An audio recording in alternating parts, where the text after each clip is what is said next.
in Mago Reddit. Today's story is... My brother harassed my girlfriend for 4 years and my family supported him, until he attacked his wife and the police uncovered the family cover-up scheme. From the moment Victoria, my girlfriend of 25 years, was introduced to my family, my brother Samuel began to behave in a completely inappropriate manner, causing her great distress with his actions.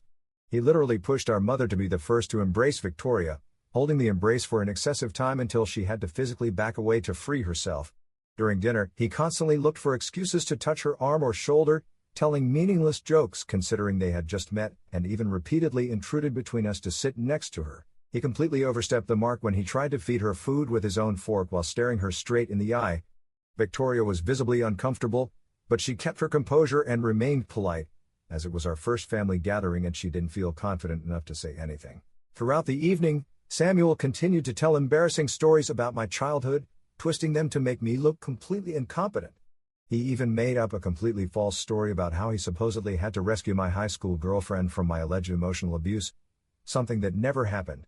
Victoria knew that these stories were fabrications because I had already told her about my adolescence, but my parents just sat there, nodding, as if every word Samuel said was absolute truth.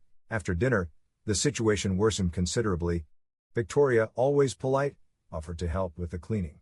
I was helping my father move some boxes in the garage when I noticed that I hadn't seen Victoria for quite some time. I found her in the kitchen with Samuel, who was literally blocking her way to the door. He had her cornered against the sink, telling her that she deserved someone more exciting than her boring and unstable older brother. He was uncomfortably close to her and had one hand resting on the countertop next to her head. Victoria had already asked him twice to move away when I walked in. When she saw me, her expression showed immediate relief and she quickly came over to my side. Samuel just laughed, pretending it had all been a joke, but I could feel Victoria trembling next to me. I think I need to provide some context about our family dynamic for this to make sense. Samuel and I grew up in an upper-middle-class family in a small town in Minnesota. Our parents work in real estate and earn well, but they have always been more concerned with keeping up appearances than cultivating authentic family relationships. Samuel was born when I was 3 years old, and from the moment of his arrival, he became the absolute center of our parents' universe. As we grew older, Samuel began to display some truly worrying behavior that my parents completely ignored. When he was 6, he deliberately broke my video game console simply because I wouldn't let him play when he wanted to. Instead of disciplining him, my parents bought him his own console and told me I should have shared mine. When he was 12, he killed my hamster by feeding it chocolate, knowing full well that it was toxic to the animal, but my parents insisted it was an accident and that I shouldn't have had a pet if I wasn't going to look after it properly. In secondary school, he spread false rumors that I had been unfaithful to my then-girlfriend, which caused us to break up. My parents argued that he was just being protective of her. This pattern has continued throughout our adult lives. Samuel still lives at home with our parents, works in my father's real estate office and basically does whatever he wants. He has sabotaged every relationship I have ever tried to have. With my last girlfriend before Victoria, he convinced her family that I had a gambling problem, which was completely untrue. Before that, he told another girlfriend that I had cheated on all my previous partners, also completely untrue. When I met Victoria, I decided to do things differently. I kept our relationship completely secret from my family for the first 3 months because I wanted to protect her from Samuel's usual tactics. Victoria is honestly the best thing that has happened to me in my life. She works as a pediatric nurse at the local hospital. We met in the hospital cafeteria where I was having a coffee while visiting a work colleague who had undergone surgery. She was on her lunch break and we started chatting about how terrible the hospital coffee was. After several chance encounters talking about coffee, we started dating and everything just fell into place. Victoria knows my whole family history because she wanted me to be prepared. In fact, she was the one who encouraged me to introduce her to my family, suggesting that maybe things would be different now that we are all adults. She always tries to see the best in people, which is one of the qualities I most admire in her. I finally agreed to introduce Victoria to my family at a dinner last month, and that's when everything started to fall apart. The real problem began a few days after the dinner. Victoria started receiving strange calls and messages from unknown numbers. At first, she would only hear heavy breathing or the call would drop when she answered. Then they started leaving increasingly disturbing voice messages. Some messages mentioned specific details about her work schedule and what she was wearing that day, clearly showing that someone was watching her. Initially, Victoria didn't make the connection, but I recognized some of the voices as Samuel's old friends from high school. This group of individuals still hangs out with him and basically do whatever he tells them to do. In short, A group of people with no direction in life. When Victoria blocked those numbers, they started calling from new numbers. Then Samuel's friends started showing up at the hospital, pretending to be visitors, but only hanging around the pediatric ward where Victoria works. They would stand watching her for hours, making comments loud enough for her to hear. Last week, one of them followed her to her car after her night shift. She was so terrified that she called me crying from her car. I had to pick her up and drive her home, while a friend of mine followed us in his own car to make sure we weren't being chased. Victoria has started having panic attacks before her shifts, and her coworkers have noticed that something is not right. Yesterday, I finally gathered enough evidence to confront Samuel directly. I had recordings of the voice messages, screenshots of the text messages, and recordings from the hospital security cameras showing his friends harassing Victoria. I went to our parents' house, where Samuel still lives, and showed him everything. He just stood there with a smile, then looked me straight in the eye and said he had no idea what I was talking about. But he added that maybe if Victoria wasn't so cocky, people wouldn't feel the need to teach her a lesson. That was enough for me to punch him in the face. Samuel immediately started crying as if I'd tried to end his life, even though it was only his nose that was bleeding. Our parents came running in and, as expected, they were furious with me, not Samuel. They didn't even look at the evidence I was trying to show them. My mother was hysterical about her baby being attacked, while my father shouted that I have always been jealous of Samuel and that I need professional help for my anger issues. When I tried to explain the bullying, my mother actually said that Victoria had probably flirted with Samuel during dinner, and that she was now acting like a victim because she had been caught flirting with him. My father ordered me to leave his house and not to return until I apologized to Samuel and put my head in place. I am writing this from Victoria's apartment, where I have been since last night. She finally fell asleep in the other room after crying for hours because she is afraid to go to work tomorrow. Her supervisor has been understanding so far, but Victoria is worried about losing her job if this situation continues to escalate. She loves working with children in the pediatric area, and she shouldn't have to give that up because of my brother and his disturbing behavior. Honestly, I don't know what to do anymore. Every time I think Samuel can't sink any lower, he proves me wrong. Our parents are completely supportive of his behavior. The police won't take action without more concrete evidence directly linking Samuel to the harassment. Victoria is living in constant fear, her job could be in jeopardy, and my family acts like we're the ones causing problems. Addition, I am aware that reporting his friends, which we will do, could help the police take action against my brother. However, that group of people is probably too afraid of him to implicate him directly. Update 1. I must express my gratitude for all the comments and advice that have been left. Victoria and I have been trying to follow the recommendations of many of you on how to document everything and take legal action. However, things have worsened considerably over the past 2 weeks. We took the advice to go to the police. Victoria and I spent hours gathering evidence, screenshots of all the threatening messages, recordings of the voicemails, and footage from the hospital security cameras showing Samuel's friends lurking around. We also had written statements from 3 of Victoria's coworkers who had witnessed the harassing behavior. The officer we spoke to seemed concerned initially, especially about the workplace harassment, but then things got complicated. It turns out that Samuel's best friend, Tyler, one of the main people involved in Victoria's harassment, is the son of a local police sergeant. When we mentioned Tyler's surname, the officer's attitude changed completely. He suggested that perhaps Victoria was misinterpreting the boys' friendly attention, that they were possibly only in the hospital for legitimate reasons. He even had the audacity to ask if Victoria had perhaps encouraged their attention in any way. We asked to speak to another officer, preferably a woman, but we were given excuses. Finally, they said they would issue warnings to the people we could identify on the security footage, but that was the most they could do without concrete evidence of real threats. It was a complete waste of time and effort. My parents' reaction was even worse than I anticipated. The day after our visit to the police, Samuel showed up at my parents' house with a black eye, claiming that I had attacked him again. I hadn't even seen him since the night I hit his nose. And, as you can imagine, my parents believed him immediately. My mother called me crying hysterically, saying that I was out of control and that my violence had to stop, especially towards Samuel. She said that going to the police showed that I was trying to ruin his future because of a silly misunderstanding. Then I got a call from my father, who was furious. He informed me that I couldn't count on them in the future, whether I needed money or a job in the family business. Fortunately, I have a good job in my own apartment. It really showed how I'm not even considered an independent person, but just an extension of Samuel's life. The real disaster happened last weekend. My mother promised that Samuel would apologize for everything, both to me and to Victoria. She said they had talked to him about boundaries and that he understood that his behavior had been inappropriate. This would have been something new if it had been true. After discussing it with Victoria, we decided to give them a chance to fix things, mainly at Victoria's insistence. That was a big mistake. We arrived at my parents' house for what was supposed to be a family dinner to sort things out. As soon as we walked in, I knew something wasn't right. The house was full of people, my parents, Samuel, our uncles, who always take Samuel's side, and, worst of all, Tyler and two other individuals who had been harassing Victoria at work. My mother called it a family intervention. For 2 hours, everyone took turns attacking Victoria's character while Samuel sat back, clearly enjoying the situation. My mother began with a long monologue about how Victoria was obviously attracted to Samuel's attractiveness and success, and had been flirting with him that first night. She claimed that Victoria was making up the harassment because she felt guilty about giving Samuel the wrong signals, and that she was now trying to cover up her actions. My uncle suggested that Victoria was probably used to receiving attention from men at work and that she had misinterpreted the friendly behavior as harassment due to her feelings of guilt. Samuel played his part perfectly, acting sad and confused as to why Victoria would make up horrible lies about him.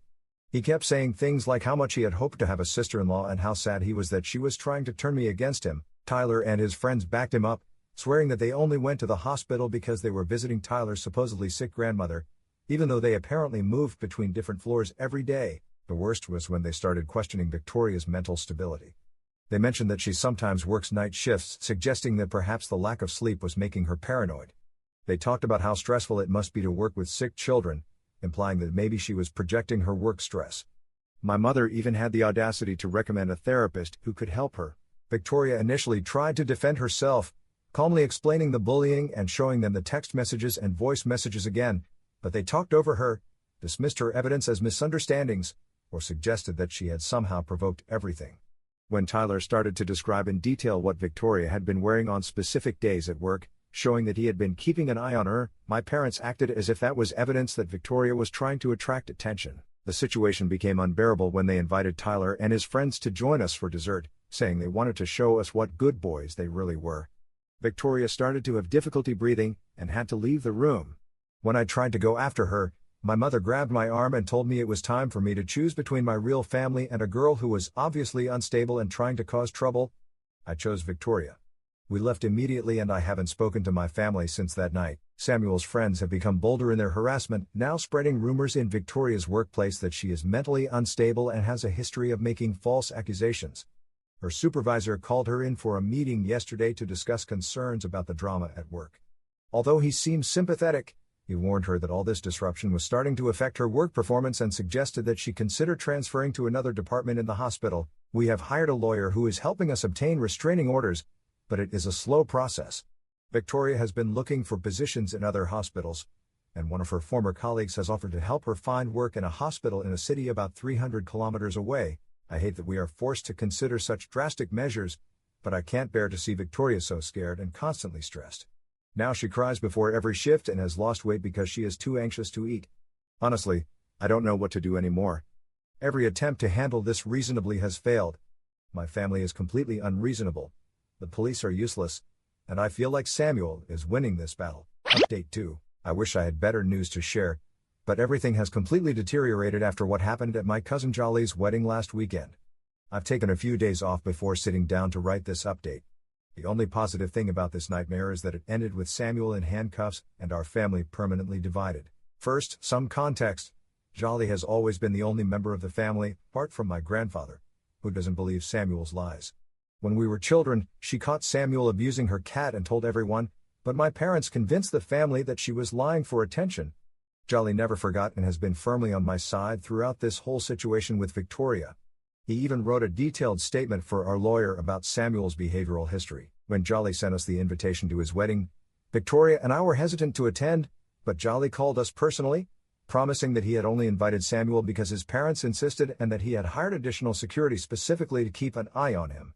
He also seated us at a table with his in-laws, away from my parents and Samuel. We thought that, with so many witnesses around and the security present, Samuel would not try to do anything inappropriate. The ceremony went off without a hitch. At reception, everything seemed fine initially. Samuel was sitting at the family table with our parents, and we were on the other side of the room with Jolly's in-laws. Victoria was finally starting to relax and enjoy herself for the first time in weeks. Around 9 o'clock in the evening, Victoria went to the bathroom. She had been gone about 10 minutes when I noticed that Samuel was no longer at his table. Something didn't feel right, so I went to look for Victoria. As I walked towards the bathroom, I heard Victoria scream. I started running, and that's when Jolly's husband, Miller, and his brother appeared in front of me. They found Samuel holding Victoria against the wall in the corridor outside the toilets, trying to assault her as she struggled to free herself. Samuel had one hand over her mouth and the other holding her arm so tightly that it left bruises. Miller and his brother pulled her away from Samuel just as I arrived. Victoria was shaking and crying. Her dress was torn at the shoulder and she had visible marks on her arms. Samuel was obviously under the influence of alcohol and began to shout that Victoria had been teasing him all night, even though she had literally not come anywhere near him at any time. Miller's brother, who is a policeman in another city, immediately called the local police while Miller took Victoria to a private room, where Jolly and her mother tried to calm her down. This is where everything got worse, if that's even possible. When the police arrived, my parents tried to stop them from arresting Samuel. My mother was shouting about how it was all a misunderstanding, that Victoria must have provoked Samuel. My father even tried to physically stop the officers from handcuffing Samuel, saying that they should handle this as a family matter. But the officers warned him that they could handcuff him too. Samuel went from crying about how Victoria had seduced him to threatening everyone, saying that none of us understood what he was capable of. He looked completely out of control. When they were finally putting him in the police car, he started shouting insults about Victoria, claiming that she had been provoking him since the first time they met. Several guests recorded the whole incident with their phones. The consequences have been devastating. My parents are out of control, calling everyone in the family to spread their version of events. According to them, Victoria took Samuel to a secluded place, made advances to him, and then cried aggression when he rejected her. They are claiming that she orchestrated the whole thing to get back at Samuel for exposing her lies about the bullying. They are even saying that Miller and his brother beat Samuel up before the police arrived, which is completely untrue, and that Victoria gave herself the bruises. The only positive thing is that the video from Jolly's wedding captured Samuel following Victoria to the bathroom. Between that, the bruises, several witnesses, and the videos of Samuel's behavior during the arrest, our lawyer has a lot of material to work with. Several family members who were at the wedding have come forward with statements about Samuel's behavior throughout the night, including inappropriate comments towards Victoria and how he followed her around the reception. My parents are now threatening to disinherit me if Victoria doesn't drop the charges. They even showed up at my apartment yesterday, causing such a scandal that my neighbors called the police. My mother cried about how I was sending her baby to jail, while my father threatened to make sure I never worked in this state again. Victoria and I have already made our decision. She accepted the job offer at the hospital 300 kilometers away, and I have arranged to work remotely for my company. We are moving at the end of next month. Many people might think we are running away, but we simply need to get away from all this toxicity and start over somewhere else. Jolly understands our decision and has promised to keep us informed of any family news we need to know. The hardest part of all this is understanding that my family will never admit that Samuel needs help, even after seeing him assault someone at a wedding in front of numerous witnesses. They continue to defend him and blame the victim. I have pondered whether anything would have been different if someone had intervened when we were children, but I guess we will never know for sure. Update 3. I wasn't planning to publish another update, but something happened yesterday that I feel I should share. After 4 blessed years of silence from my family, I received a hysterical phone call from my mother. First, a brief update on how Victoria and I are doing. We got married 2 years ago in an intimate ceremony with Jolly's family and Victoria's relatives. We bought a house in our new city and Victoria is now the head of pediatric nursing at her hospital. I continue to work remotely for the same company, but I was promoted last year. We are expecting our first child in 3 months. Life has been peaceful and happy, which makes what I am about to share even more disturbing. Yesterday afternoon, I was in a meeting when my phone started ringing with calls from my mother. I usually ignore unknown numbers, as my family tends to change their phone to try to contact us, but this time she left a voice message. It turns out that Samuel got married last year to a woman named Rachel. None of us knew because we haven't had any contact with that part of the family since the wedding incident. Apparently, Samuel met Rachel at church and their families arranged the marriage pretty quickly. My mom talked about how perfect everything seemed, how Samuel had finally found a good Christian woman who understood him, and how everyone was so happy.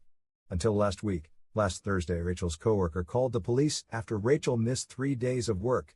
When the officers carried out a welfare check, they found Rachel seriously injured.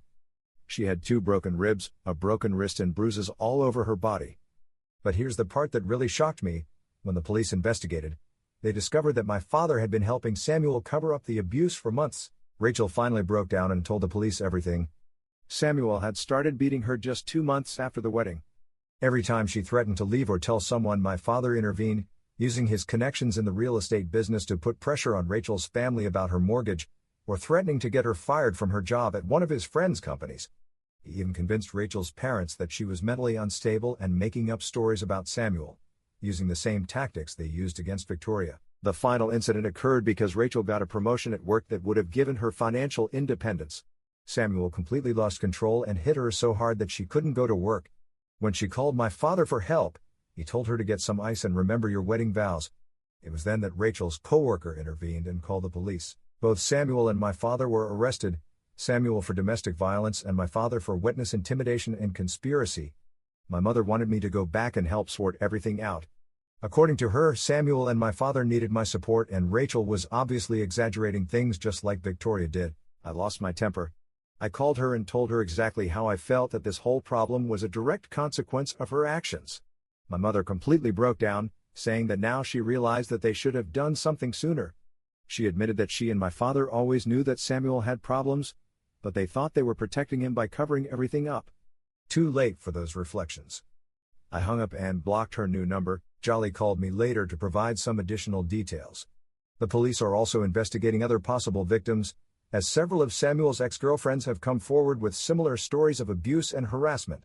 Victoria suggested that we contact Rachel through Jolly to offer her support if she needs it, which we probably will.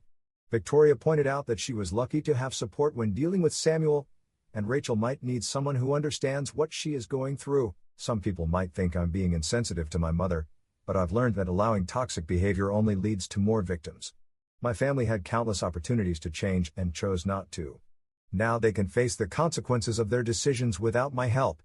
My responsibility now is to protect my own family, my wife and our unborn daughter. Update 4. Many of you have been sending me messages asking for an update on the situation with Samuel, my father and Rachel, so here is what has happened in the last 6 months. First, the good news for me: Victoria and I welcomed our daughter, Emma, 3 months ago. She is perfectly healthy and absolutely beautiful, although I know any parent would say the same about their child. Jolly and her husband came to visit us last month to meet Emma. Now, updates on the case of Samuel and my father. Jolly has kept us informed, as he is still in touch with the extended family. Samuel accepted a plea deal last month. He received an 8-year prison sentence for aggravated domestic violence, with the possibility of parole after 5 years. My father's case is still ongoing, but his lawyers are apparently trying to negotiate a deal as well. His license to practice real estate has been suspended while the investigation continues, and most of his business associates have cut ties with him. The most surprising development has been my mother. After our last phone conversation, she finally started receiving therapy. According to Jolly, she moved out of the family home and filed for divorce from my father. Last week she sent me a 12-page letter asking for forgiveness for everything, for having allowed Samuel's behavior throughout her life, for not protecting me when we were children, and especially for how they treated Victoria. I think her therapist has had a considerable influence on this. She acknowledged that she and my father essentially created the monster that Samuel became by never holding him accountable for his actions. It's too late for all that. That's why she'll never meet Emma and will continue to keep our distance from my family. We don't want a grandmother who might forgive her favorite son when he gets out of prison. Rachel has been in touch with us through Jolly. She's doing better, living with her sister in another state and receiving therapy. She has filed for divorce and is cooperating fully with prosecutors. According to Jolly, several other women have come forward revealing that Samuel abused them in the past, including 2 from her church.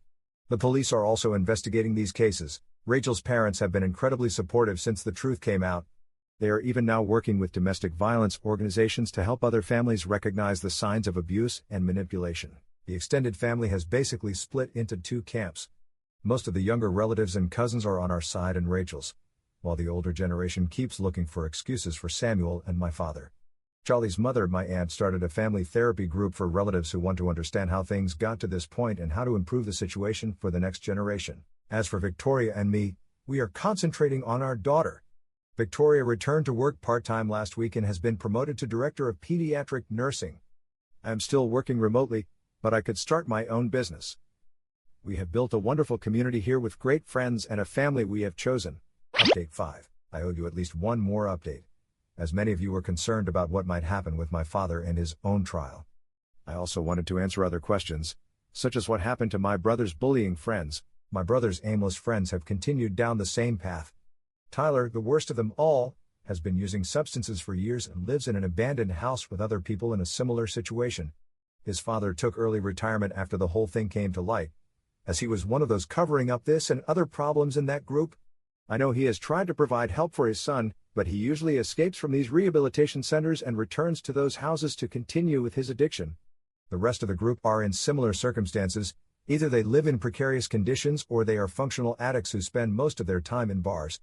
They never had any real prospects of achieving anything meaningful in life. Rachel is completely divorced from this individual I call my brother, keeping some of the assets that belong to Samuel. This includes part of my father's real estate business, which he had transferred to him some time ago. She sold it to the competition and is still living with her sister, according to what Victoria told me about the last time she was in touch with her. My mother has also finalized her divorce and sold her share of the family business to move to Florida. There were few people left in my hometown who supported her, no matter how hard she tried to apologize or justify herself. She is now known as the monster's mother, though she has started a new life elsewhere. Last Christmas she sent a card, as we used to do years ago, when we were still what you might call a family. We used to take a photo of us together and send it to the rest of the family. But this year she was alone in the picture, and it was a rather sad photo, without a smile, without expression. I burned it on my grill the next time I had a barbecue. He can't think he'll get away with a simple apology after having lived with my brother and my father for so long, allowing their behavior. My father reached an agreement consisting of serving 4 years in prison, without the possibility of parole. However, he has had to sell the rest of his business to pay the lawyer's fees, and it will be extremely difficult for him to obtain a real estate license again when he gets out. The result he achieved is quite favorable for him, which explains why his lawyers have been so expensive. Meanwhile, my brother continues to serve his sentence, but now with consequences much worse than a broken nose like the one I gave him. Jolly has informed me that one of his arms has been fractured, 2 ribs have been broken, his face has been beaten, and he has been left with a significant bruise after a beating. A beating he received after being recognized as the face of the county's advertising posters, and for maintaining that arrogant attitude that has always characterized him. In prison you can't just behave as if the world is at your feet when you don't have your father or your friend's parents to protect you. My father has not suffered anything similar, perhaps because he has been more prudent. But his sentence has only just begun, and there is still a chance that someone will make that man face the consequences of his actions.